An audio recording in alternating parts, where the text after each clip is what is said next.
നാടിന് തന്നെ ഒരു തീരാ നഷ്ടമായി. പിന്നെ ആ നഷ്ടത്തിനിടയിലും ഈ കുഞ്ഞ് ചെയ്ത ഒരു കാരുണ്യ പ്രവൃത്തി ഓർക്കുമ്പോൾ നമുക്ക് വളരെയധികം അഭിമാനമാണ് തോന്നുന്നത്.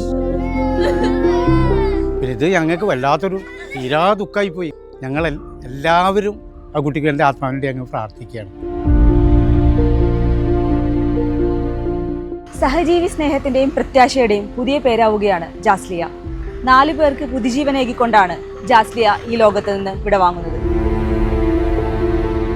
കാർ ഇടിച്ചതിനെ തുടർന്ന് ചികിത്സയിലിരിക്കെയാണ് എടവനക്കാട് കളത്തിപ്പറമ്പിൽ ജോൺസന്റെയും ലിമയുടെയും മകൾ ജാസ്ലിയ മരണപ്പെടുന്നത്. അങ്കമാലി മോർണിംഗ് സ്റ്റാർ കോളേജിലെ 2ാം വർഷ ബികോം വിദ്യാർത്ഥിനിയായിരുന്നു ജസ്ലിയ.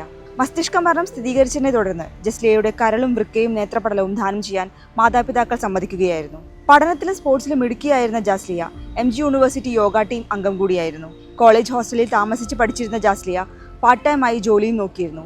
ജാസ്ലിയ ഇപ്പോൾ ഇവിടെ വന്ന് താമസിച്ചിട്ട് 10 വർഷവും ആയിട്ടുണ്ട്. നല്ലൊരു കുട്ടിയാണ്, എല്ലാത്തിലും വളരെ ആക്റ്റീവാണ്.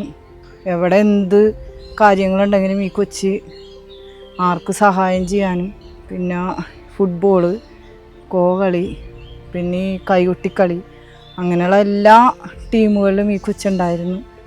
ആരെ കണ്ടു കഴിഞ്ഞാലും കൊച്ച് വളരെ സംസാരിക്കാനും പെരുമാറാനും വളരെ ആക്റ്റീവായിട്ടുള്ള നല്ലൊരു കുട്ടിയാണ്.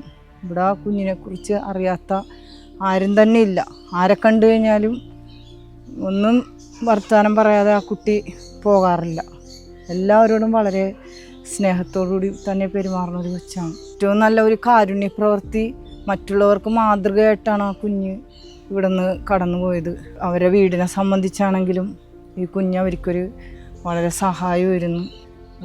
ഈ അടുത്ത് അത് അവർ പറഞ്ഞിട്ടല്ലെങ്കിൽ കൂടി പാർട്ട് ടൈമായിട്ട് ഒരു ജോലിക്ക് പോകണ്ടായിരുന്നു.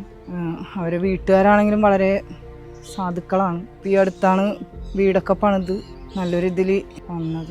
നാടിന് തന്നെ ഒരു തീരാ നഷ്ടമായി. പിന്നെ ആ നഷ്ടത്തിനിടയിലും ഈ കുഞ്ഞ് ചെയ്ത ഒരു കാരുണ്യ പ്രവൃത്തി ഓർക്കുമ്പോൾ നമുക്ക് വളരെയധികം അഭിമാനമാണ് തോന്നുന്നത്.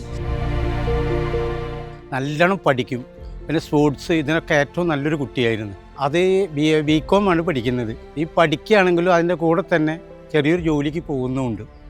ഇവിടെയാണെങ്കിൽ അച്ഛൻ, അമ്മ, ഒരു ആങ്ങളേ ഉള്ളൂ.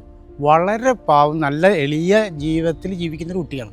പിന്നെ എല്ലാവരോടും സൗഹൃദമായിട്ടും എല്ലാവർക്കും ഒരു നല്ലൊരു കുട്ടിയാണ്. കുട്ടിയെന്ന് പറഞ്ഞാൽ എല്ലാവരോടും സംസാരിക്കാനും മറ്റുള്ള കാര്യങ്ങൾക്കൊക്കെ നല്ലൊരു പാവം കുട്ടിയാണ്. പിന്നെ ഇത് ഞങ്ങൾക്ക് വല്ലാത്തൊരു തീരാ ദുഃഖമായി പോയി. കാരണം അത്രയൊരു കുട്ടി, അതിൻ്റെ പുറമെ ഈ നാടിന് തന്നെ ഞങ്ങൾക്ക് ഒരു നഷ്ടമാണ് കുട്ടി. ഞങ്ങൾ എല്ലാവരും ആ കുട്ടിക്ക് എൻ്റെ ആത്മാവിന് വേണ്ടി അങ്ങ് പ്രാർത്ഥിക്കുകയാണ്. മറ്റുള്ളവർക്ക് ഒരു പുതുജീവൻ കിട്ടിയില്ലേ, അത് തന്നെ വലിയൊരു ദൈവാധീനല്ലേ.